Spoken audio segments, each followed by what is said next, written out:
ہمارے گھر کے سامنے ویرو میاں کا مکان تھا، جن کو سب چچا میاں بلاتے تھے۔ وہ کافی عرصے سے بے روزگار تھے۔ ایک دن انہوں نے اپنے گھر کی بیٹھک کو دکان میں تبدیل کر کے کریانے کا سامان رکھ کر بے روزگاری کا حل نکال لیا۔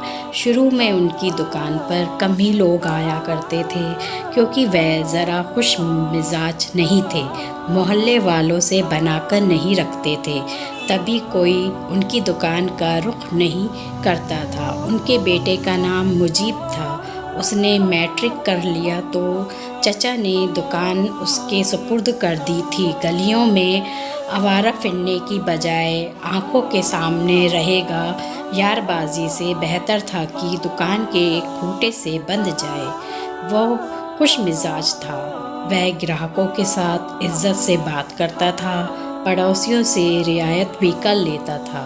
چچا میاں پائی پائی کو دانتوں سے پکڑنا دانش مندی جانتے تھے۔ سودا نقد اور ادھار پیار کا دشمن، یہ لکھ کر انہوں نے دکان پر بورڈ بھی لگا دیا تھا۔ عقل کا اندھا تو مجیب بھی نہ تھا، لیکن وہ عمر کے اس دور میں تھا جب انسان کو خود پر زیادہ اعتماد ہوتا ہے۔ اسی وجہ سے اس نے محلے والوں پر بھروسہ کر کے کچھ غریب گھروں کے اپنے پاس کھاتر بھی کھول دیے تھے۔ اسی وجہ سے سارا محلہ ہی مجیب کی دکان سے سودا لینے لگا۔ ہمارے محلے میں کچھ معمولی تنخواہ دار سرکاری ملازم بھی رہتے تھے۔ پورے مہینے سودا ادھار پر لیتے رہتے، تنخواہ آنے پر پچھلا کھاتا چکتا کرتے تھے۔ مجیب نے رفتہ رفتہ دکانداری پکی کر لی۔ یہ ایک کاروباری نکتہ تھا جس پر مجیب کی کامیابی کا دارومدار تھا۔ باپ اس کو ٹوکتا تھا کہ میاں اس طرح تو تم ایک دن دکان کا بھٹا بٹھا دو گے، یہ کھاتے داری کا سلسلہ بند کرو ورنہ دکان بند کر دو۔ پر وہ کہتا تھا مجھ پر اعتماد کریں، کام بڑھا کے دکھاؤں گا، دخل اندازی نہ کریں اور آرام سے گھر پر بیٹھ کر حقہ گدگداتے رہیں، ورنہ خود چلا لیں اپنی دکان، میں چلا کہیں اور۔ دکان کو چلانا چچا کے بس کی بات نہ تھی، تو صبر کا گھونٹ پی کر ایک طرف ہو گئے۔ دکان میں دھیرے دھیرے کمائی اچھی ہونے لگی، جس سے اس کو بہت اچھا منافع ہونے لگا۔ دولت نے اس کی گھر کی طرف لپکنا شروع کر دیا۔ ہم تو تازی والے تھے، ابا کا کبھی کام لگتا، کبھی گھر بیٹھ جاتے، ماں محلے کے کپڑے سلائی کرتی، زاہد بھائی ورک شاپ پر جاتا تھا، اس کا مالک روز شام کو چند روپے ہتھیلی پر رکھ دیتا تھا۔ آمدنی اتنی کم تھی کہ کیسے روز سودا خریدا جا سکتا ہے۔ ماں روز ہی تھوڑا تھوڑا سودا لینے مجھے مجیب کی دکان پر بھیجتی تھی۔ دکان ہمارے گھر کے سامنے تھی، میں دوڑتی جاتی، جس چیز کی ضرورت ہوتی لے آتی۔ میرے دن میں 4-5 چکر تو دکان پر لگ جاتے تھے۔ مجیب بہت نرم لہجے میں مجھ سے بات کرتا، مجھے اس کا اس طرح بات کرنا اچھا لگتا۔ کبھی دکان پر گراہک نہ ہوتے تو ادھر ادھر کی باتیں بھی کر لیتا، میٹھے چنے اور گڑ کے لڈو بھی مفت دے دیتا تھا۔ مجھے بھی اس کی دکان پر جانا اچھا لگتا تھا۔ بچپن میں ساتھ ساتھ کھیلتے تھے، اس لیے ہنسی مذاق برا نہیں لگتا تھا، بلکہ اب تو وہ پہلے سے زیادہ سلوک سے پیش آنے لگا تھا، ہنس ہنس کر باتیں کرتا اور سودا بھی اچھا دے دیتا۔ کبھی اس کی دکان بند ہوتی تو اماں کسی دوسری قریبی دکان سے سودا منگوا لیتی، کیونکہ یہ بھی ایک مجبوری تھی کہ چولہا جلتے جلتے اچانک مٹی کا تیل ختم ہو جاتا۔ مجیب کی دکان کے کھلنے کا انتظار کون کر سکتا تھا؟ دوسری دکان سے لایا سودا دیکھ کر اماں حیران رہ جاتی تھی۔ دوسرے دکاندار تو لوٹ لیتے ہیں، چیز کم تولتے ہیں، پیسے پورے لیتے ہیں۔ اماں کو کیا معلوم کہ دوسرے دکاندار جتنے پیسے ہوتے ہیں اتنی ہی سودا تول کر دیتے ہیں، جبکہ مجیب ہم پر کسی وجہ سے مہربانی کرتا ہے۔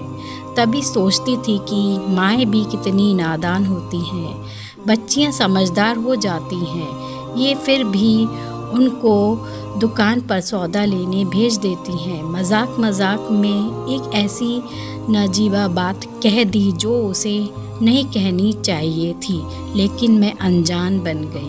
حالانکہ اچھی طرح سے بات میری سمجھ میں آ گئی تھی۔ اس کا مذاق برا تو لگا لیکن خاموش رہی۔ گھر جا کر اماں کو نہ بتایا۔ اگلے دن ماں نے مجھے 2 کلو آٹا لانے کو کہا تو میں نے کہہ دیا، ماں منی کو بھیج دو، میں دکان پر نہ جاؤں گی۔ وہ بولی، کیوں نہ جائے گی؟ منی نہ سمجھ ہے، یہ پیسے گرا کر آ جائے گی۔ میں اب دوپٹہ لینے لگی ہوں، بڑی ہو گئی ہوں۔ محلے کے لڑکے مجھے دیکھ کر الٹی سیدھی باتیں کرنے لگتے ہیں۔ اماں کا چہرہ اتر گیا ہے۔ اچھا چل، میں خود لے آیا کروں گی۔ گھر کے کاموں میں مصروف اماں کب جا سکتی تھی؟ اب زیادہ تر منی ہی جانے لگی۔ ایک دن منی نے بتایا، آپا زاہد بھیا مجیب کی دکان پر بیٹھا ہے۔ میں تو سمجھ گئی، سگریٹ دے کر میرے بھائی کو بھی اپنی گرفت میں کر لیا تھا۔ اس طرح اس نے میرے بھائی سے دوستی کر لی اور گھر میں آنے جانے لگا۔ تب کبھی مجیب بھائی کا پوچھنے آتا، اماں اس کے ساتھ اخلاق سے پیش آتی، کیونکہ وہ بھی تو ہم غریبوں کا اتنا خیال رکھتا تھا۔ رقم موجود ہوتی نہ ہوتی سودا دے دیتا تھا۔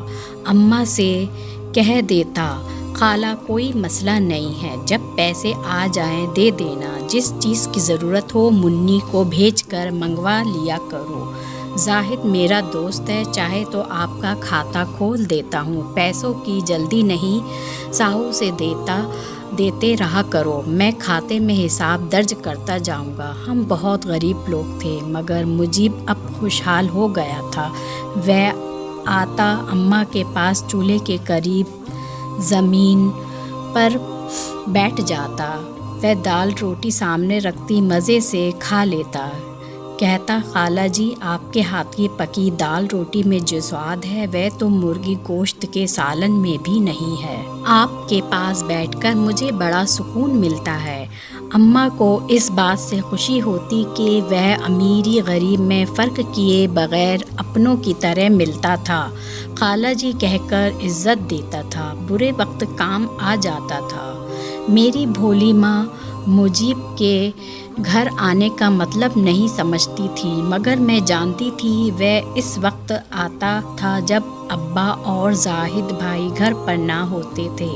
دکان پر کسی دوست کو بٹھا کر 10-15 منٹ کو آ جاتا اور کہتا، خالہ تمہارے ہاتھ کی چائے پینے آیا ہوں، جیسی چائے تم بناتی ہو میری تو اماں بھی نہیں بنا سکتی ایسی چائے، اس چائے کا تو مزہ ہی اور ہے، قسم سے ایک پیالی ہی لے لو تو دن بھر تازہ دم رہتا ہے۔ میری بھولی ماں پھولی نہ سماتی اور چائے بنانے کے لیے چولہے پر رکھ دیتی۔ آج ہی دودھ ختم ہو گیا، منی جا رابعہ خالہ سے آدھی پیالی دودھ تو لیا، کہنا مہمان آیا ہے۔ ارے خالہ رہنے دو، مت بھیجو، مجھے قہوہ پسند ہے، میں قہوہ پی لوں گا، بس قہوہ ہی پلا دو۔ منی پاؤں میں سلیپر ڈالتے ڈالتے رک گئی۔ تب ماں میری طرف دیکھنے لگی، اماں میں گئی تھی تو وہ کہہ دیں گی کہ دودھ ختم ہو گیا ہے، اچھا ٹھہر جا میں خود لے آتی ہوں۔ منع کرنے کے باوجود ماں نہ رکی۔ برابر میں انکل کا مکان تھا جن کے گھر دودھ کی کمی نہ تھی، کیونکہ انہوں نے گائے رکھی ہوئی تھی۔ جتنی دیر میں اماں دودھ لاتی، موقع پا کر مجیب مجھے 2-4 باتیں کر لیتا۔ اب تم دکان پر کیوں نہیں آتی ہو، اتنی بڑی ہو گئی ہو کیا؟ پھر وہ مذاق میں مجھے ایسی بات کہہ گیا کہ میں اس کا منہ دیکھتی۔ اماں سو جاتی تو میں دروازے سے پردہ ہٹا کر جھانکتی، جو ہی اس کے سامنے پہنچتی دروازے کی اوٹ میں بٹھا دیتا کہ گلی سے گزرنے والوں کی نظر مجھ پر نہ پڑے۔ ایک روز چھت پر جا رہی تھی، میرا پاؤں پھسل گیا، سیڑھی سے گر پڑی، درد سے ایک پل کو آرام نہ تھا، بستر سے نہ اٹھ سکتی تھی۔ منی سودا لینے گئی، اس نے میرے بارے میں